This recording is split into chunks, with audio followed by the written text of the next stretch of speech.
What's up, everybody? Welcome to another episode of Coffees for Closers. Today, we're sitting down with a special guest, Andia Oliva, the founder and CEO of Lucky Day Labs.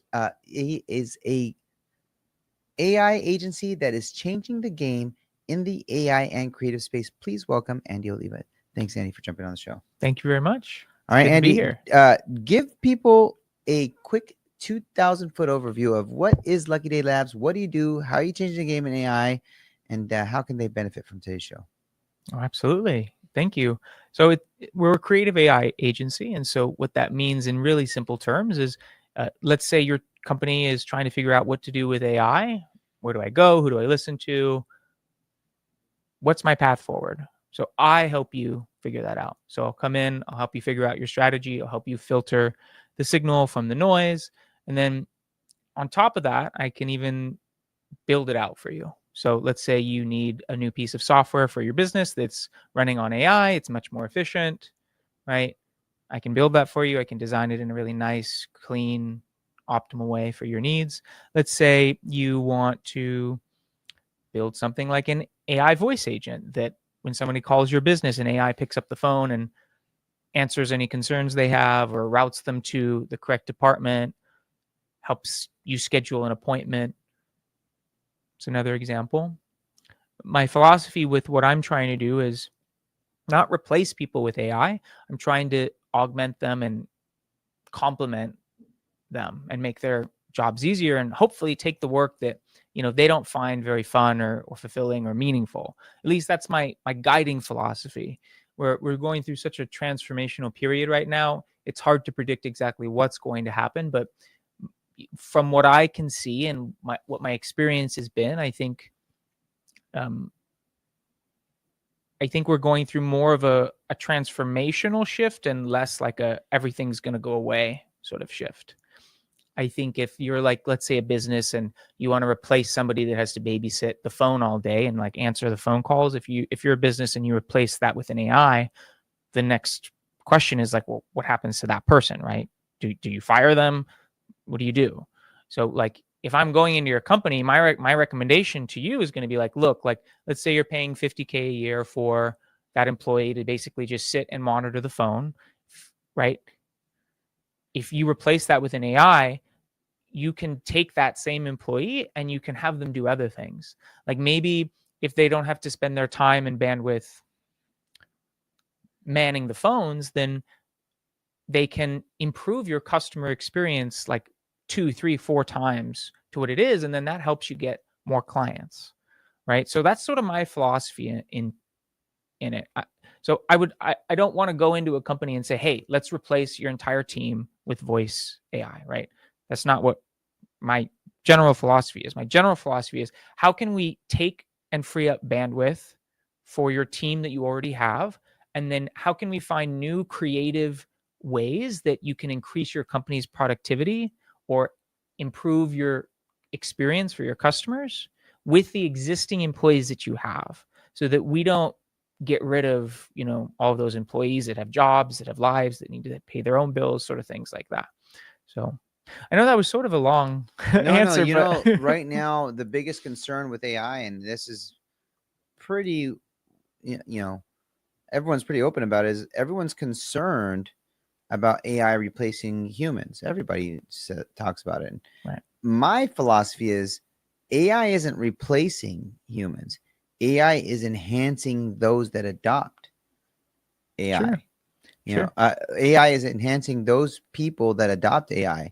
And in my industry specifically, mortgage loan originators, for instance, or real estate agents, if they're using AI, they're performing at a much higher level than Absolutely. those that are not. And as a CEO of a company, we're very tech heavy, and we use a lot of AI, whether it's voice agents, whether it's AI calling, AI routing, AI taking phone calls, AI helping with document preparation or document, requesting documents, or, following up with clients or milestones. The world of AI, we're just scratching the surface. This wasn't even like a word a couple of years ago, right? And now this is not just a buzzword. This is like, the future. Yeah. I look, like It is the future. Whether we agree with it or not, it's coming. And so my philosophy has been, I need to help people prepare for what's coming, because if they're not prepared for what's coming, then that's going to be really bad, right? Then that is the situation where like I don't know, the CEO of their company has to make a hard decision and say, you know, I've got 100 employees, they don't know how to use AI, and the company's going to go bankrupt if I don't bring in employees that do, right?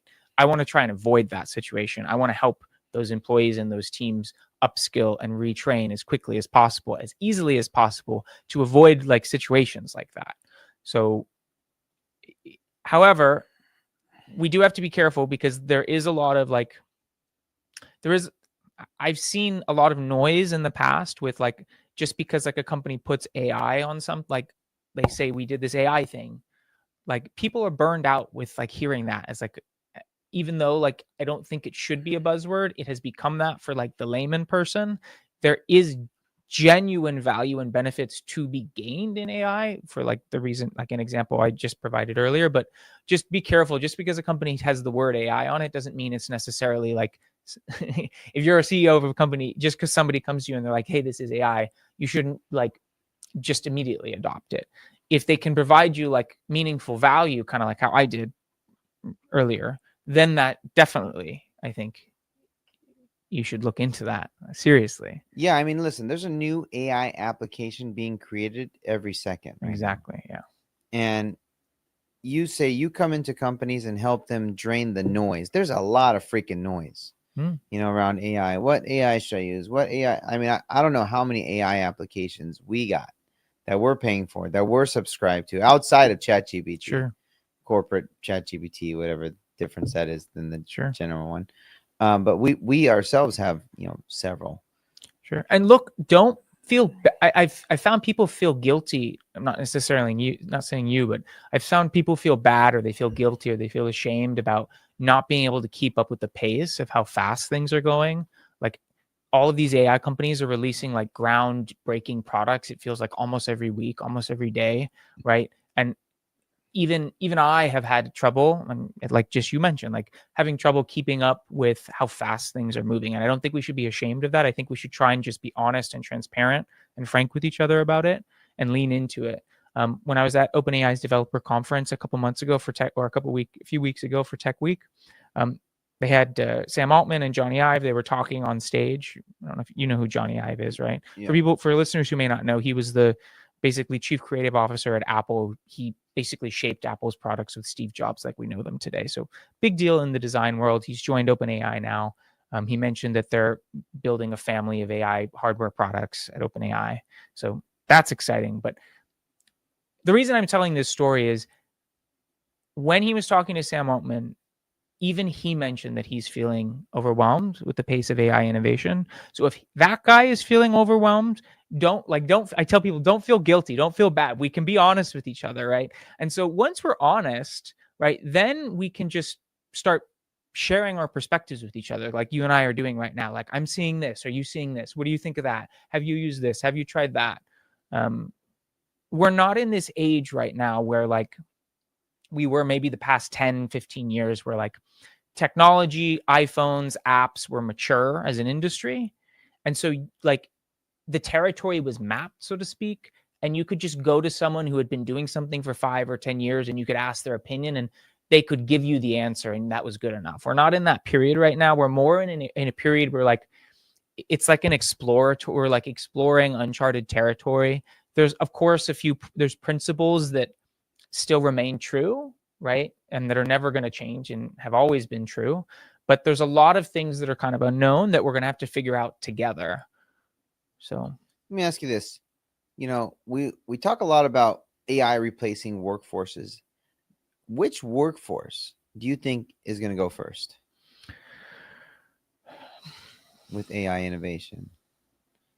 I mean, you just said I come in and I come in and I use voice agents. Is it the receptionist? Is it the programmer? It's nuanced. It's tricky. We're in shades of gray territory. I want to avoid being in black and white territory, because like, so let me give you a couple of examples. So like, there are scenarios where like I could replace like a receptionist with an AI, right? Now, my hope is that that receptionist will find other more productive, more She'll fun be things to do, repurposed. Yeah. right? That's my hope, right? At the same time, there's going to be companies and industries that don't want to do a voice AI for their business because it doesn't match their brand, doesn't match their culture. Their customers won't be comfortable with it, right? Yeah. Like, and then there's going to be some industries where like they love it. Like it's a good thing for a company. Like if they pick up a phone and they call a company and it's like an AI, or they're like, wow, this tech company, they're really like tech forward. Do you get what I'm saying? So I mean, a lot of people are like, when I call Wells Fargo or bet my bank, it's an AI agent. I hate it, right? We don't have a voice AI agent answering phone calls. Maybe after hours there could be like something, but like you call a finance company, you don't get a human, you're pissed. well, there's the traditional like phone tree systems that we've all used for the past, I don't know, 2 decades. The voice AIs are sort of different. It's more like you're talking with a natural conversation, like almost like a human, not quite. So if you've used ChatGPT and you've like talked and had conversations with ChatGPT, or Grok, if you have a Tesla, you can use Grok in your car, right? That it's more like that now. So it's a much more rich, better quality experience, I believe, if it's done right. Like, and that's where I think having a good customer service background is really helpful. And that's kind of what my background is. Because like I've been on like those front lines, so to speak, of interacting with customers. And so I know the disconnect firsthand of like, okay, here's the BS of like what management is trying to do in their meetings. And here's what the customers are like experiencing on the ground with the frontline employees, and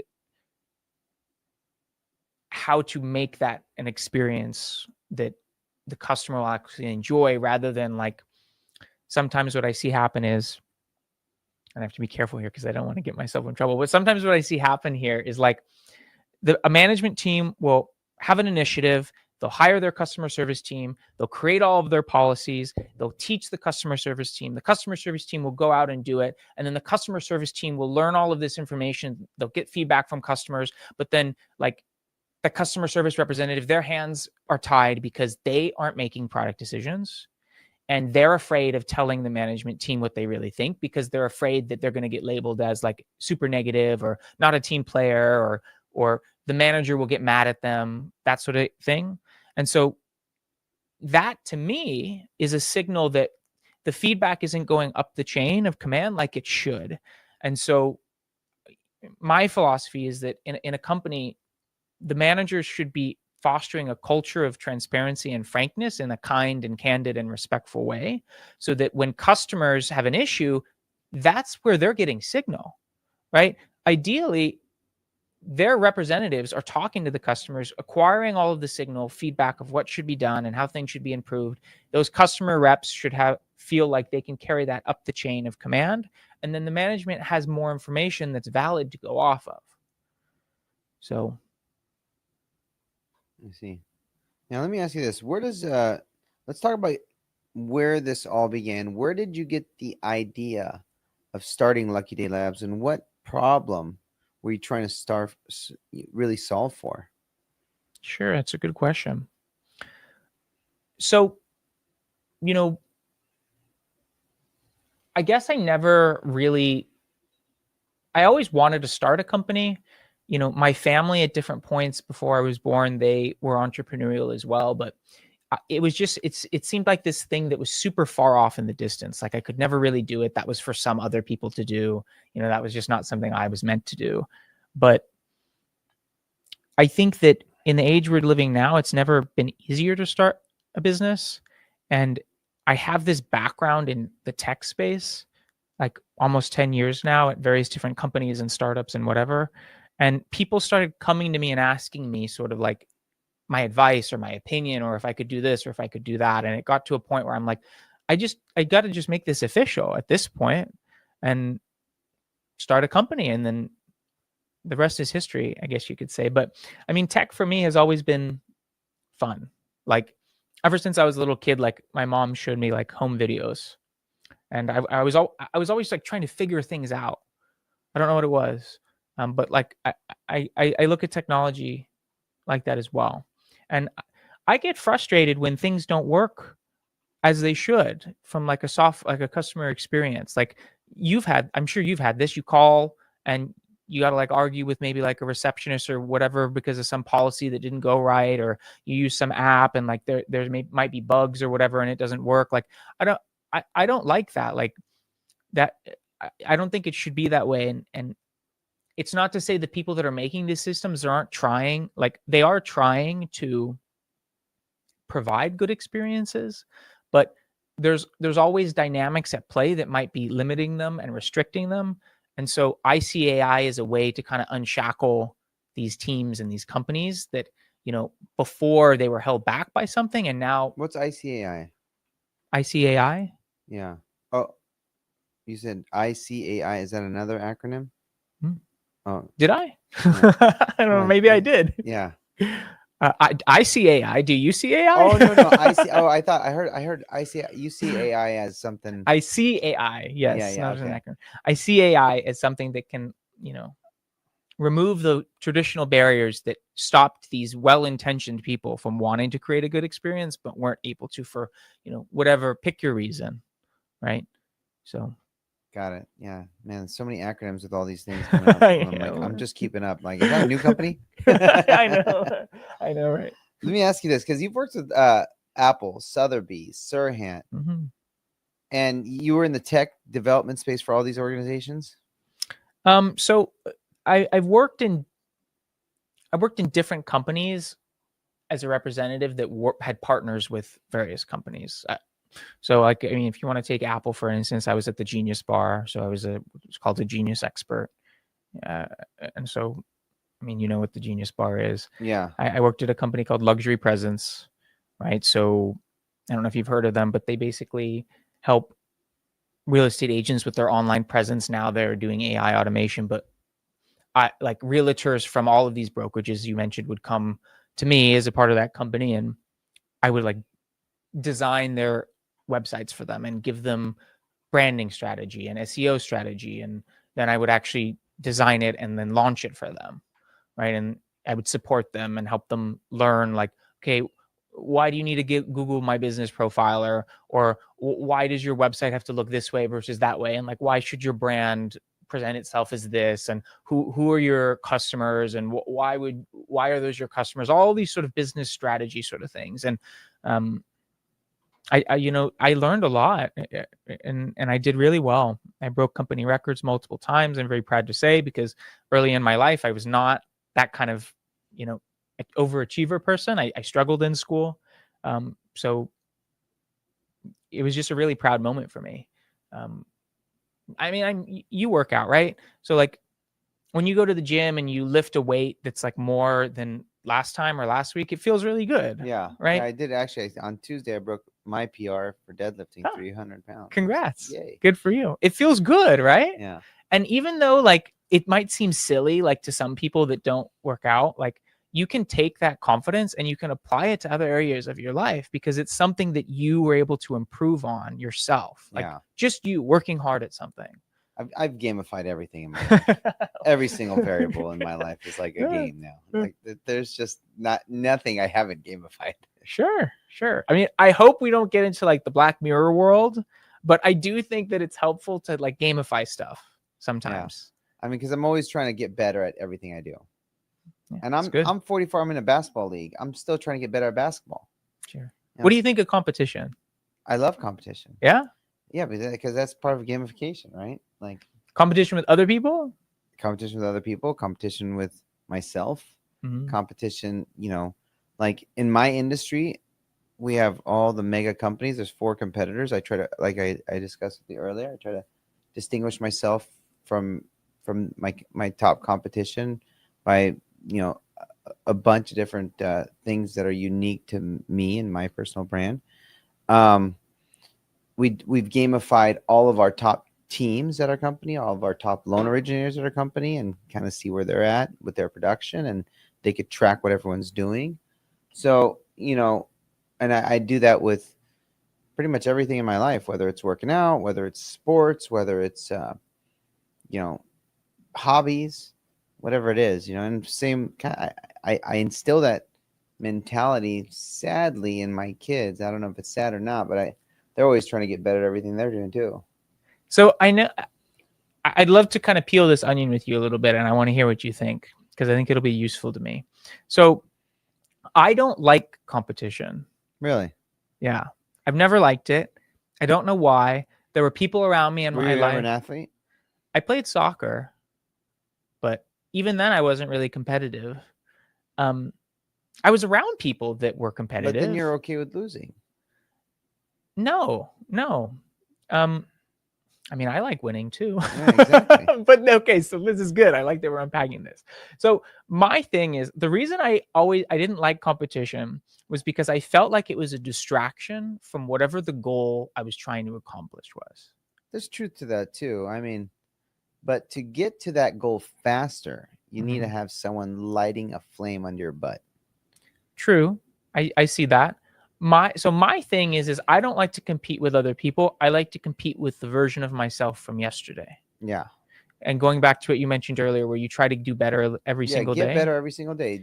You, at the end of the day, and that is true, that you're only in competition with yourself.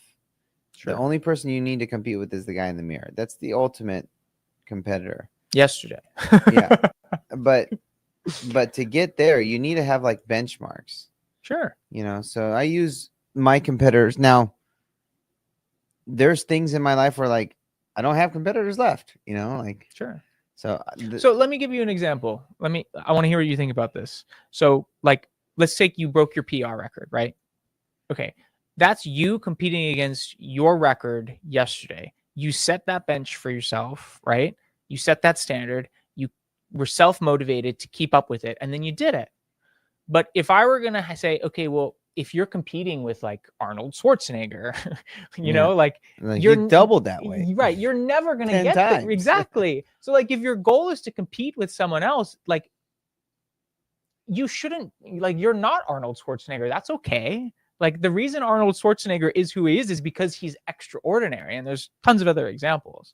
And so maybe I could compete with him at this age that he's at now. But I mean, look, like 75. Right.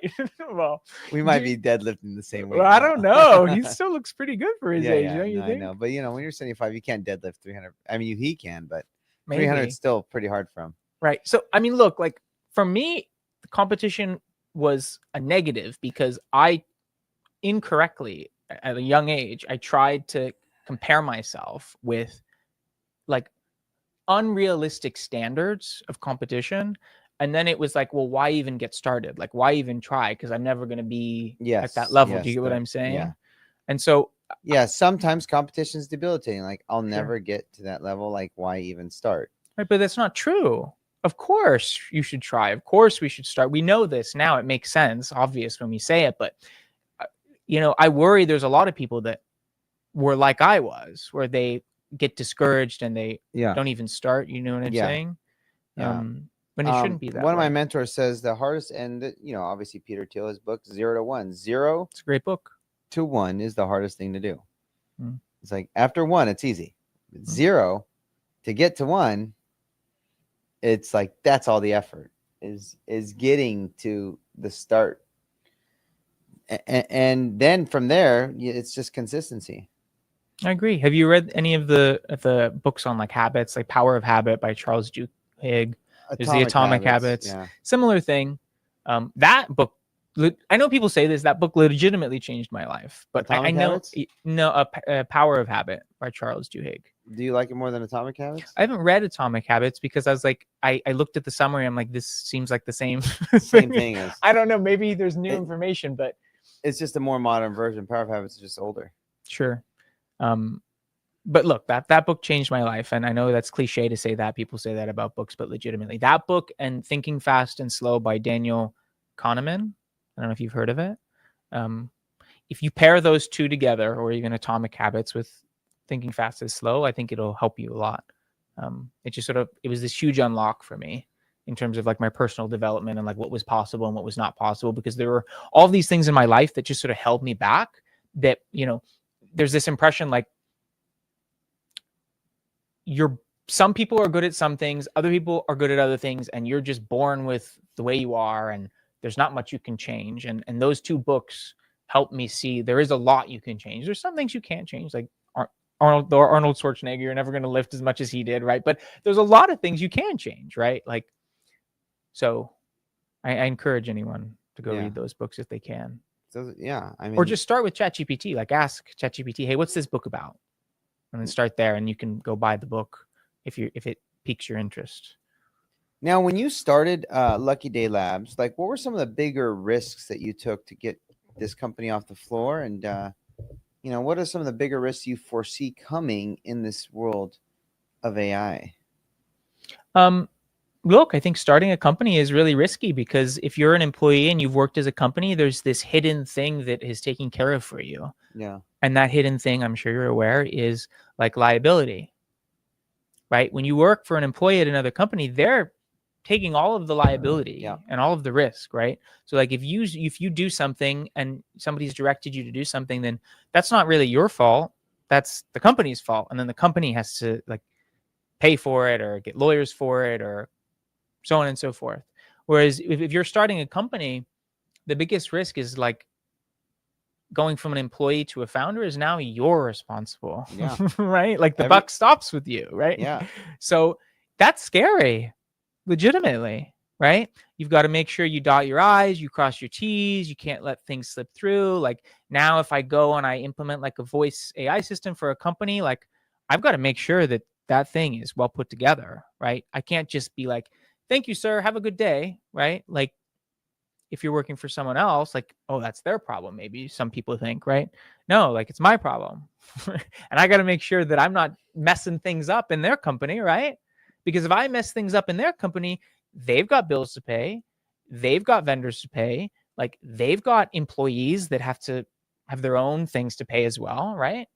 So, but look, we have legal structures and things in place to help encourage entrepreneurs to be able to take that risk and get a little bit of shield, like LLCs and corporate structures and things like that, which is good. I'd like it to be easier, but the fact that we even have that, I think, is a miracle, like genuinely. Yeah, just some sort of corporate veil. Right. I'm constantly amazed at like working inside different companies. I'm sure you know this. Like you see working with other people, even just like calling other companies, how many things go wrong? And I think it's a miracle that like society and civilization and culture exists the way that it does, and more things don't go wrong. Yeah, you're right. A lot goes wrong, but we just sweep it under the rug, or we just don't disclose it. So sure, and not the like. I mean, look, we've got air conditioning, we've got like relative security, right? Like we've got like plumbing and food and the planes take off and the cars drive, and I don't know. It's just like a kind of a miracle to me every day that that's happening. So that's like my baseline. I try to remind myself of. So hey, we got Thanksgiving coming up, so that spirit of thankfulness is always in the works. Let's talk how AI, like what do you think, what problem is Lucky Labs solving right now in a way that feels exciting, human, and necessary? So two different things right now that are really on my radar and are bringing me the most amount of joy. Number one, doing things like this and having like really frank, candid conversations with people like you and other people to help them sort through the noise and kind of comfort their fears. I find a lot of enjoyment out of that. Like AI has been a really unique trend that's been different than any other technological trend that I've seen in my lifetime. Yeah. When I was growing up, there were these two camps of people. I felt like, maybe this is true, maybe this was just anecdotal, but there were two camps of people. There were people that were wanting to adopt technology, and then there were the people that just wanted to keep things traditional. Okay. And most of the trend was people wanting to adopt technology. That was the hottest thing. We had the internet, we had computers, we had iPhones. Like that was the cool thing to do when I was growing up. And for better or for worse, AI is the first time where even from people that are in technology and technology like literate and work in tech, they were like hating AI, and they were only seeing like the negatives of what it could do. And it was a very like fear and anxiety I mean, based. software engineers are the biggest ones that hate it because they're like, Right. it can do my job. Right. That shocked me. At first, I thought it was just like on the surface, like there wasn't any depth to it. But everywhere I went, I found that sentiment. And I'm like, okay, I got to do something about this because I get where people are coming from. Everyone's afraid their jobs are going to get replaced. This was like 2 years ago. Everyone was afraid their jobs are going to get replaced, so on and so forth. I get the fear, right? I was afraid But too. isn't that kind of, I mean, Amazon had some of the biggest layoffs. Facebook had huge layoffs. All these big companies had big layoffs. I mean, was it AI the cause of those layoffs? That's tough to say. It's really tough to say, like, why layoffs happen inside of these big companies, unless you know someone that made that decision. I really don't think we're ever going to know. We can all surmise and like kind of guess, but I don't know if we'll truly ever know the real reason. But look, I think a more accurate picture, if I was going to take a shot in the dark, would be the future is unpredictable right now because of the transformational moment we're going on.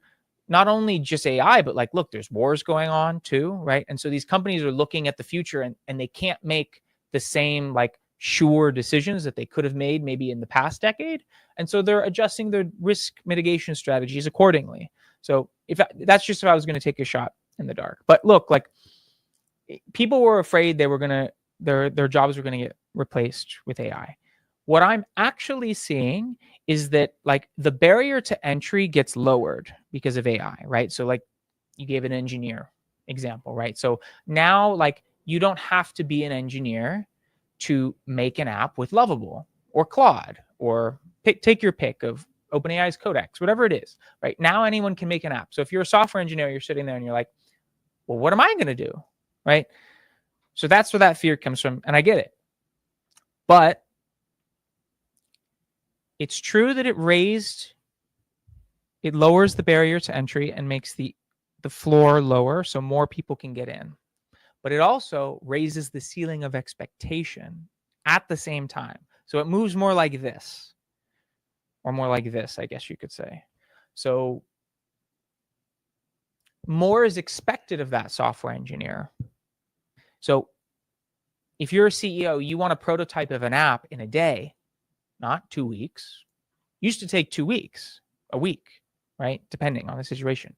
Now it takes a day, 2 days. It used to take months. Sure. Some prototypes. Sure. Right. So now that means if you're a CEO and you're sitting at your company, you're like, I can do 10 prototypes in a quarter, which means I can potentially take 2 or 3 times as many products to market or features to market as I could before, which means now I need more engineers, not less engineers, right? Or I can certainly keep the engineers that I have, because now people's expectation from software, from customer experience is going to go up as well, right? You're using this old phone tree system. You're not using like this AI that can just understand what I'm saying. I have to have these weird keywords that like to get to the right person. What is that? That expectation is not acceptable anymore, right? Because clients are interfacing with, like, give you an example, ChatGPT. If you've used voice mode in ChatGPT, you can have like a full conversation with it. Yeah. The expectation is not, well, Siri, why can't Siri do that? Siri's been around for like 10 years. Why can't I do that with Siri? Right? Some people say Siri's terrible, right? I don't know why we can't do that with Siri. Exactly. Why isn't Siri like that now? Exactly. She probably will be on version 18 or 19. We'll see. I've heard Apple is making lots of different improvements. There's a whole controversy to that. So, but look, like that's what I mean, right? Expectations are raising, but it's also easier. So I frankly think that it's like one of the best times to be alive if you can adopt this stuff. And what's exciting about this that's even different than the past is you can talk in plain English. Anyone can go to chat.com and talk to ChatGPT for free, just as they would talk to their parents or their siblings. Chat.com or ChatGPT.com? Both. Yeah. Oh, they have both sites? I think OpenAI spent like millions of dollars to get chat.com. It's crazy. Yeah, that's So, cool. Yeah. Now, I want to talk about two things. One is you are the forum leader for OpenAI. What is Sure. the forum leader job description? What do you do for OpenAI? And how did you get that job? Sure. So I found a lot of people don't know this. So if you go to forum.openai.com, you'll find that they have a forum there. So they do virtual events, right? So like there was a virtual event where they hosted a museum curator in Paris, and they talked about how they're using AI to help educate museum guests as they go through the museum and inform them on, different art pieces, right? We had like neuroscientists talking about how AI is helping them with their scientific research and helping move things along and increase the pace of research. And there's discussion forums where like someone can go and they can just have a discussion, like the old school forum days, I guess you could say, or the classic forum days, right? And so my responsibility as a forum leader is just to encourage AI adoption in local communities. So I'm in that. If you go into the discussion boards, you'll see me there. If there's a virtual event, you'll see me, helping encourage discussion there. I had the opportunity to go to an education guild summit at the office in San Francisco a couple weeks ago, and that was just to collect a bunch of educators from across the country to sort of figure out what does the future of education look like with AI. So all of these are sort of like what I like to call humanities-based, artistic-based, humanistic-based approaches to kind of see how do we figure out this AI stuff together just by having conversations with each other and sharing what we're doing. So that's how I sort of see being a forum leader as. So I had to go through an application process, but I consider it to be more of a honor, and it's a volunteer thing I do for fun. So it's not like I'm getting compensated for AI. It's still a tremendous privilege, at least in my mind, because like if someone else tried to go and apply to be a forum leader right now, they couldn't, right? They couldn't become a forum leader, right? So, yeah. Got it. Now, let me ask you, you've hosted an AI film festival. What's an AI film festival? Sure. So I'm sure, like, for maybe your listeners that don't know, a film festival is where filmmakers will have their film, they'll showcase it to like a selected audience of people to sort of get their feedback or share like what's happening on the forefront of filmmaking, right? So like before a film goes to theaters, it'll be presented at a film festival like months and months before that. A bunch of filmmakers and producers and directors will go to that film festival and they'll, all sort of mingle and watch it. And they're at the forefront of like filmmaking as an art form, right? So I thought, okay, how could this apply to AI, right? AI is completely transforming how filmmaking is done. And so there's a lot of new creators that are adopting AI filmmaking tools. We were talking about Chapman earlier, right? They're leaning really heavily into AI. They have a really big storied film school at Chapman, right? And so as a part of the forum, I started talking to a filmmaker there, and the rest is history.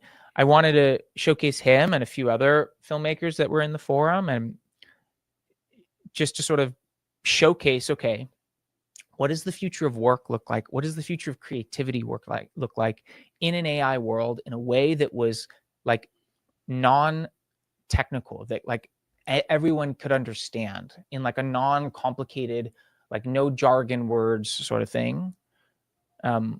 Because again, like there was this controversy where people were afraid that AI was going to destroy art.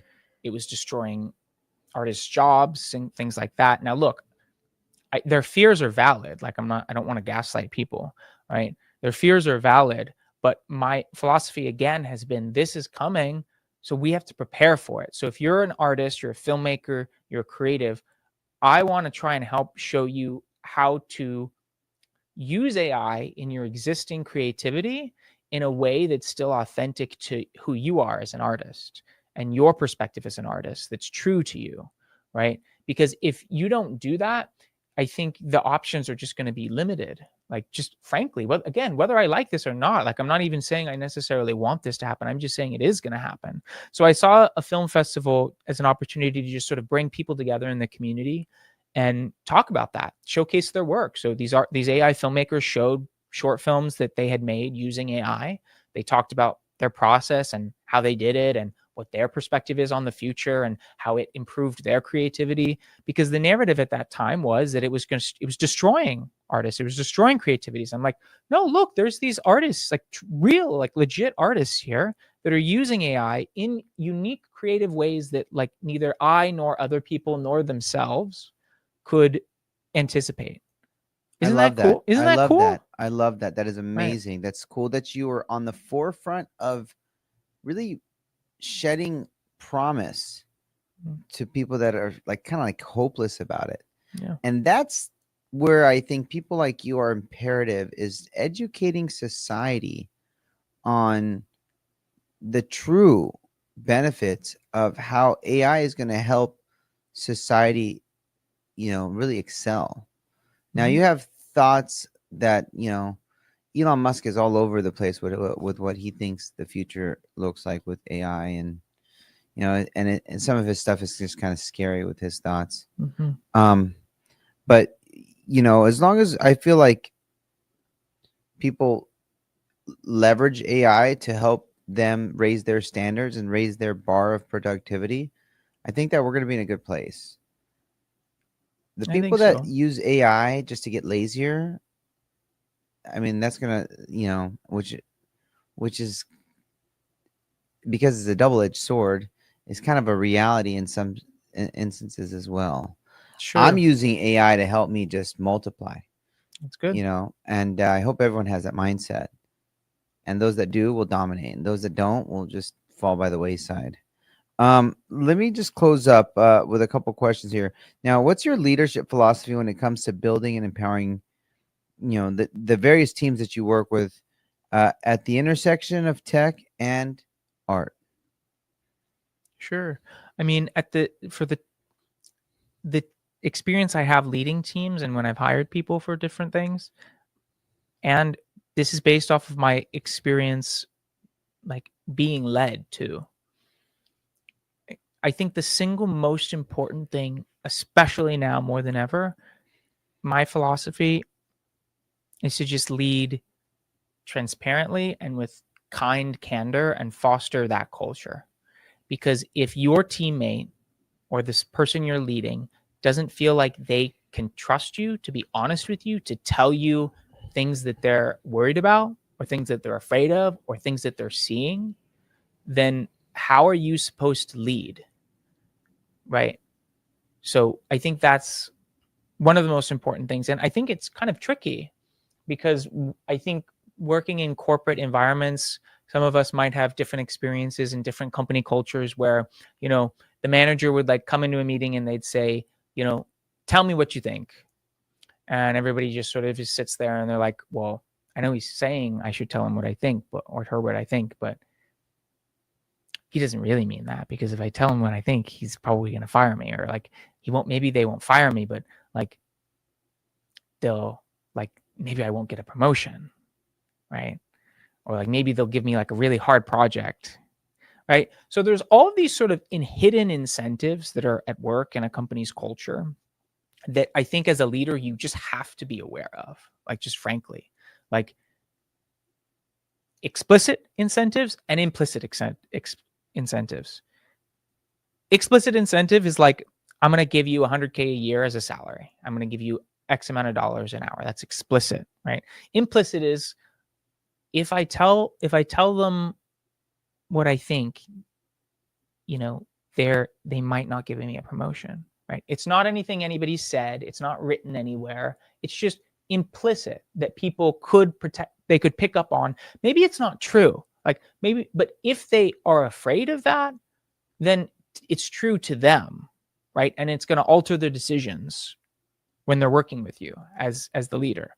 And when I say candor, I've heard people think that means being rude.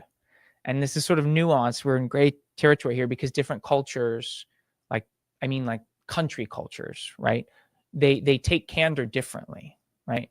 And so if you're working in a company, you've just got to be aware of like how things are in whatever culture or city or country you're working in. But like if you can, like I would say try and teach your employees, at least in your company, to operate with kind candor, and kind frankness and respectful frankness, right?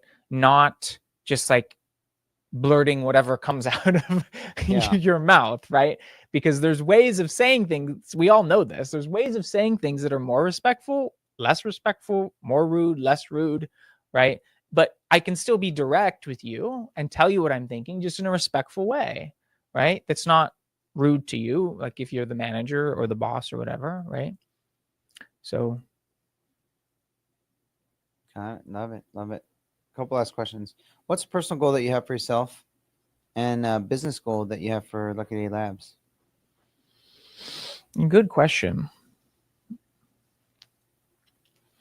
Look, my personal goal is to just try and leave things better than how I found them in life. I know that's sort of cheesy, but that's sort of the philosophy I like to lead with. Is whenever I get to a place, I'm like, okay, like, can this be better? How can I make this better? Like, I definitely don't want to leave things worse than how I got there, right? So maybe move away from that.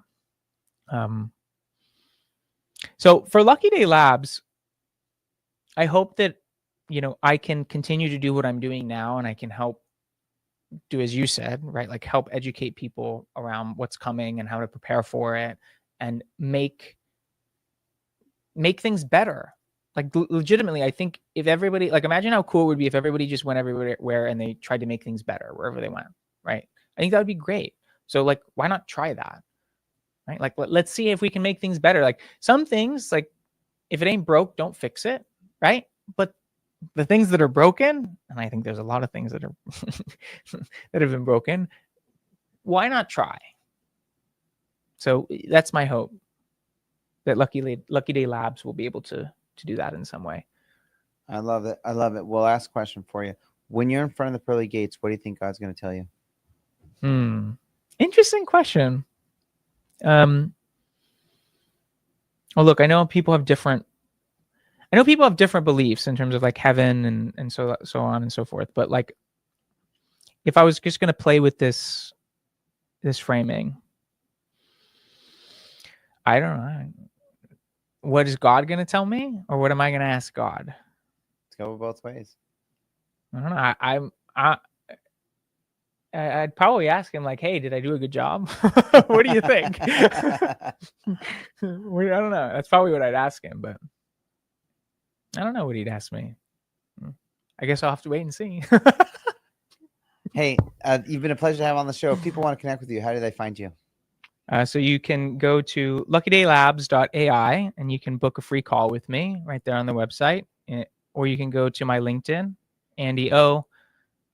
I will say, part of that mission and that hope that I just mentioned to you, Lucky Day Labs is starting an academy called Lucky Day Labs Academy. We're going to teach people how to, what it's called, vibe code with tools like Lovable. And I've found that people try like these AI tools to make their own software because they've dreamt of like making software their whole life, but they've never been able to do it. And now they try to do it, but then they would hit these roadblocks where they like, there was like things they didn't even know they had to ask as like a question, right? Yeah. And so what I'm going to do with Lucky Day Academy is help guide people through that process, right? So they'll be able to make their own software. They're going to be able to make their own app using these AI tools, and teaching them like what the pitfalls are, like security, right? Like so that users' information doesn't get leaked in a database, right?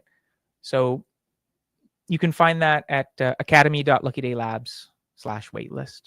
But sweet. Thanks so much, Andy. You've been a pleasure to have on the show. Make sure to connect with Andy O. He is the man. God bless, guys. Thanks for tuning in. Thank you.